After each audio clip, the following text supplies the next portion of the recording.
বাংলার সোনালী আঁশ খ্যাত পাট চাষে খরচ বৃদ্ধি সহ শ্রমিকদের মজুরি বাড়লেও কাঙ্ক্ষিত দাম না পাওয়ায় লোকসানের আশঙ্কায় পাট চাষিরা। এ বিষয়ে আরো জানাতে সরাসরি কুষ্টিয়া থেকে যুক্ত হচ্ছেন আমাদের সহকর্মী মাহতাব উদ্দিন লালন। লালন, জানাবেন কৃষকরা পাটের দাম নিয়ে কি বলছেন? জি ধন্যবাদ। কৃষকরা আসলে পাটের দাম নিয়ে হতাশা প্রকাশ করেছেন। তারা বলছেন যে আসলে এক সময়ের বাংলার সোনালী আঁশ খ্যাত এই যে পাট, সেই পাট এখন তাদের গলার কাটা হয়ে দাঁড়িয়েছে।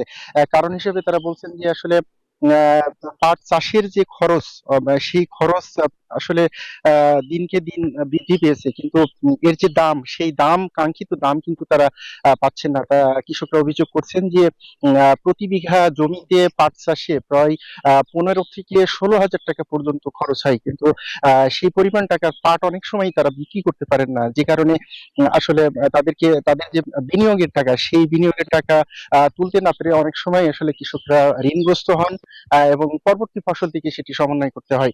কিন্তু তারাও আসলে বাধ্য হন, কারণ জমি ফেলে রাখলে তো আর তাদের আরো বেশি ক্ষতির মুখে পড়তে হয়।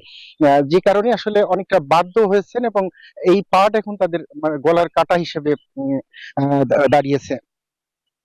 কৃষকরা বলছেন যে একজন মজুরের মূল্য কিন্তু প্রায় 700 থেকে 800 টাকা বেড়েছে। সারের দাম বেশি, পাশাপাশি অন্যান্য যেসব আনুষঙ্গিক খরচ রয়েছে সেগুলোর দাম বেড়েছে, কিন্তু সেই অনুপাতে কিন্তু আসলে পাটের দাম তারা পাচ্ছেন না। তারপরে আসলে অনাবৃষ্টির কারণে কিন্তু আসলে এই পাটগুলো তারা সময় মতো আসলে তারা প্রস্তুত করতে পারেন না, বাজারে নিয়ে গেলে সেগুলোর মানে কাঙ্ক্ষিত দাম পাওয়া যায় না, যে কারণে মূলত আসলে তাদেরকে নানা ধরনের সমস্যা বা অসুবিধায় পড়তে হয়।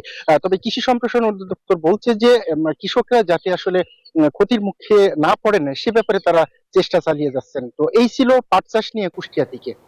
লালন, আপনাকে ধন্যবাদ।